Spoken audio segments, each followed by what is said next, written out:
Vers cassé, mémoire de porc-épic, prix Renaudot traduit dans 20 langues, enseignant de littérature francophone à l'Université de Californie. Alain Mabanckou est l'une des grandes voix de la littérature africaine. Bonjour Alain Mabanckou. Bonjour. On va parler de ces secrets d'écriture, de ces lettres à un jeune romancier sénégalais publié aux éditions du Robert.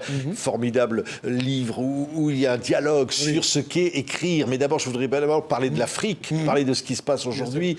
On a vu ces prises de pouvoir, on a vu l'armée prendre le pouvoir en Afrique, le discours du général Oligui Nguema qui s'est adressé donc au pays, ce président de transition donc au Gabon.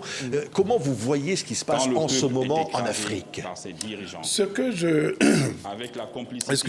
ce que je ressens aujourd'hui, c'est une sorte d'éclatement, d'implosion, c'est-à-dire ça éclate de l'intérieur.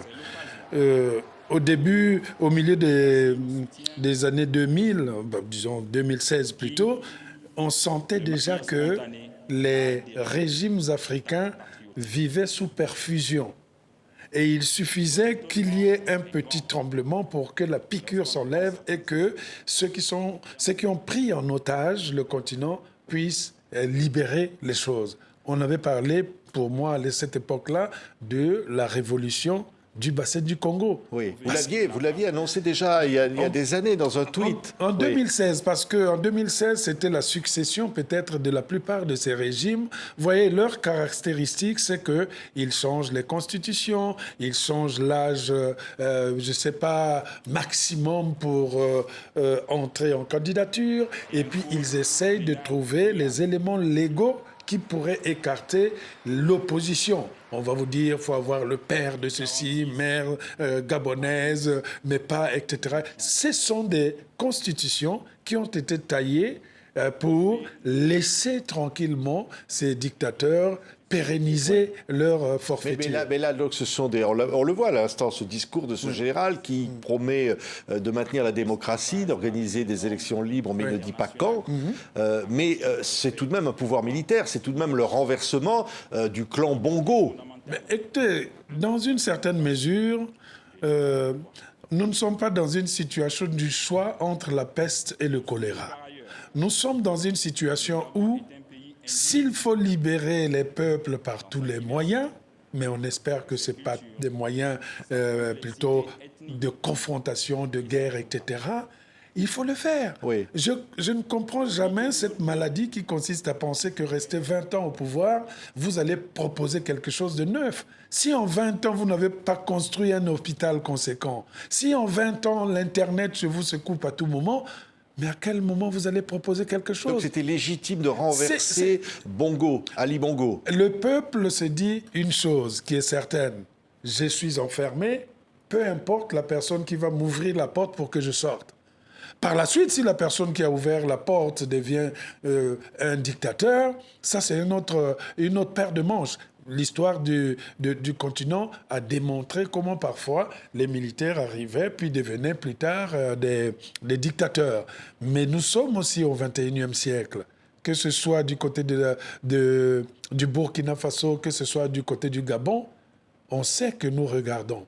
La politique est une histoire de citoyens, est une histoire de critique. Et aujourd'hui, il faut que des populations comme celle du Congo-Brazzaville, du Congo-Brazzaville, du Cameroun, du Gabon, de la Guinée équatoriale, il faut que ces peuples voient un changement et plusieurs présidents. C'est-à-dire qu'il faut que... Vous pensez qu'il peut y avoir en quelque sorte une sorte d'épidémie de coup d'État ? Bon, épidémie a été le mot employé, je pense, par le président Macron. Je ne dirais pas épidémie.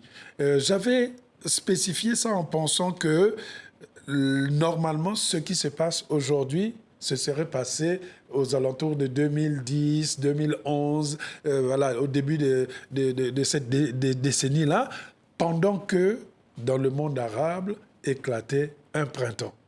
Et on avait contenu cela, peut-être aussi par la force qu'ont ces dictateurs et les liens qu'ils ont avec les anciennes puissances coloniales, on avait pu contenir ce vent chaud qui quittait depuis le nord de l'Afrique et qui descendait.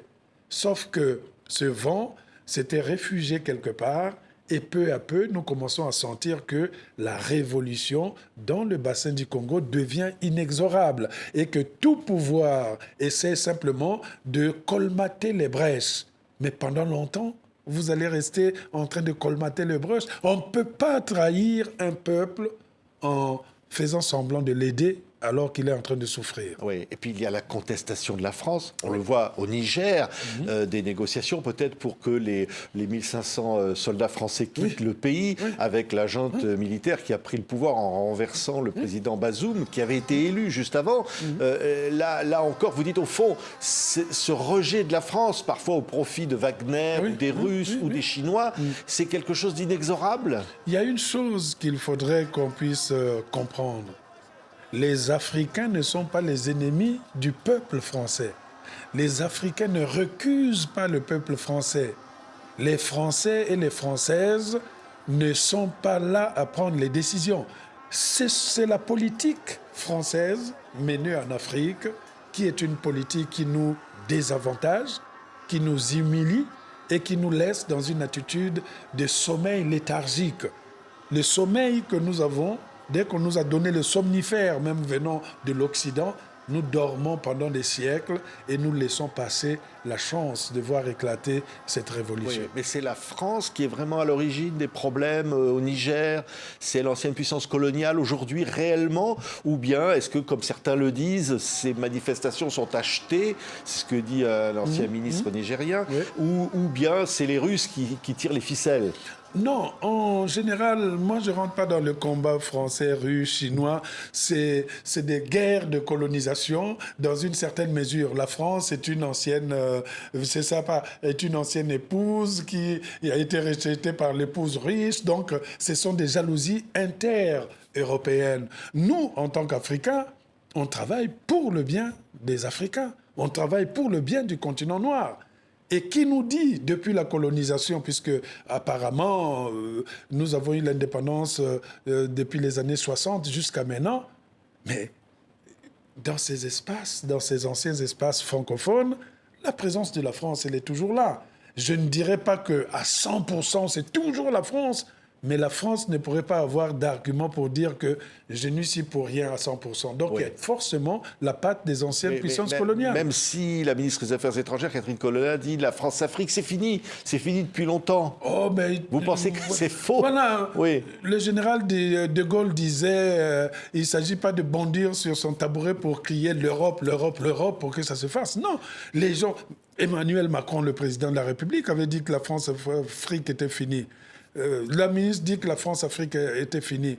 Mais à quoi servent les tournées qui se font à l'intérieur de ce continent?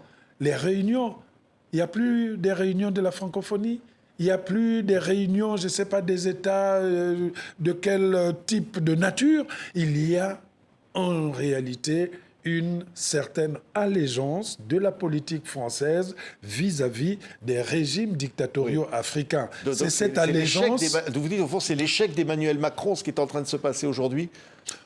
Où la France, on voit la France perd du terrain partout. Emmanuel Macron ne va pas prendre la paternité de tous les échecs ou de toutes les tares que la politique française a menées. La politique française est une continuation.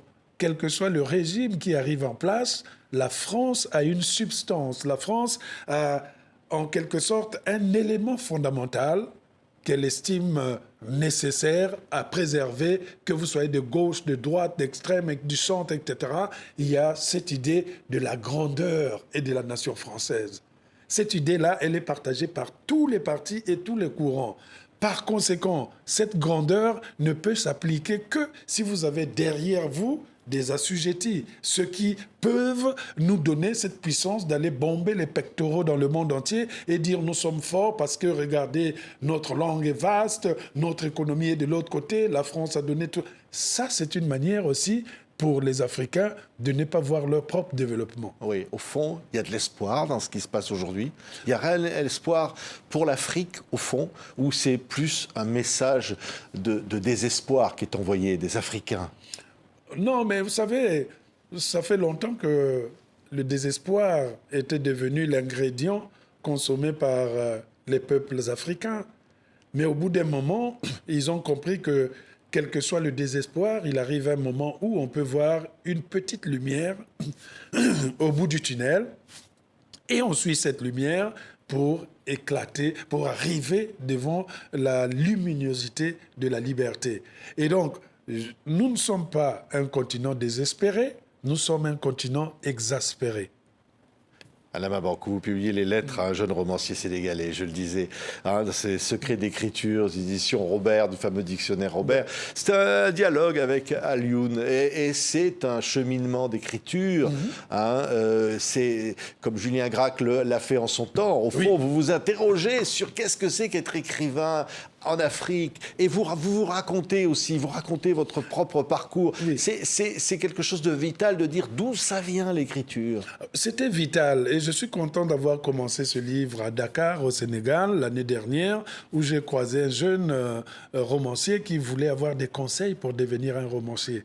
Et donc, on s'est échangé quelques lettres, il est venu me voir à l'hôtel, puis par la suite, je me suis dit, mais par ce Sénégalais, je pourrais aider tous ceux qui veulent devenir des écrivains.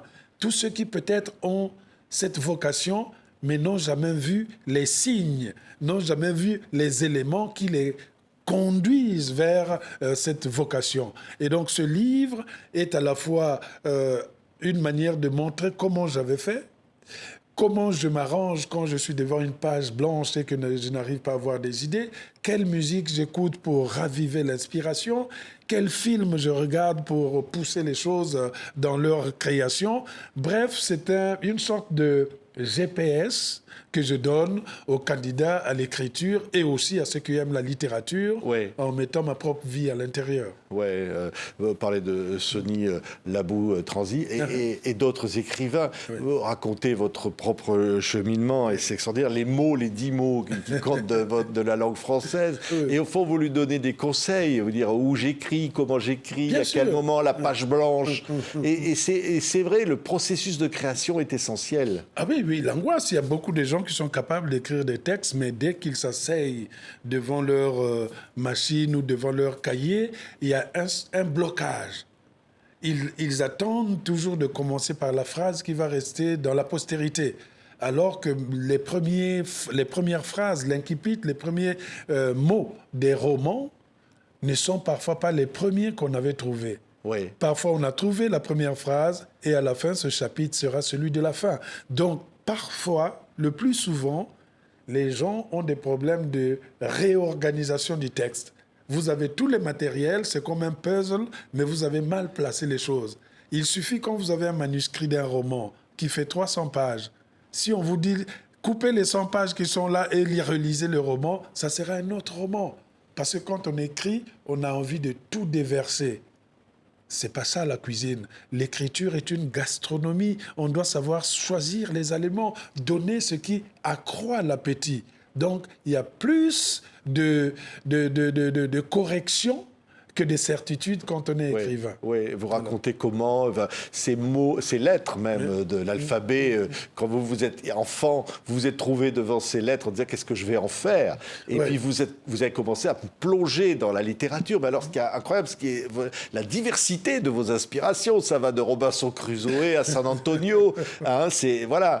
Ça va aussi des personnages de la mythologie congolaise comme les Tingmutu qui ont une grosse tête et qui prennent la voix des individus pour épouvanter les enfants. J'ai été nourri des contes, des légendes de mon pays, de ma région. Et ces légendes et ces contes m'ont donné un imaginaire parfois capricieux. Capricieux dans le sens que ça prend les routes inattendues. Vous allez même à la bande dessinée Blake le Roc. C'est vrai, Zambla. C'est vrai que Zambla, c'était le personnage mythologique en fait, de l'Africain vu par l'Occident. Oui, parce que c'était... Par exemple, quand on vous amène en Afrique, on dit Tarzan, le roi de la jungle. Nous sommes en Afrique, on n'a jamais vu qu'il y a un roi aux cheveux blonds qui est en train de sauter d'arbre en arbre pour s'en réclamer. Mais ça créait un imaginaire. Parce que derrière, on créait toujours des personnages un peu caricaturaux, d'Africains, semble-t-il, dans un certain milieu naturel, et qui, à la longue, devenait l'expression de l'inconscience même des Européens sur l'Afrique. Oui, c'est extraordinaire tout ça, parce qu'il y a les mots, je le disais, les mots qui vous influencent. Bon, il y a cravaté, cosmogogie, communisme, parce que voilà, mais c'est pas pour dire, c'est pas parce que vous aimez le communisme, c'est le mot. Dans ce livre, j'ai choisi, Alioune m'avait demandé de choisir 10 mots que j'aime dans la langue française et qui ont un rapport avec moi-même.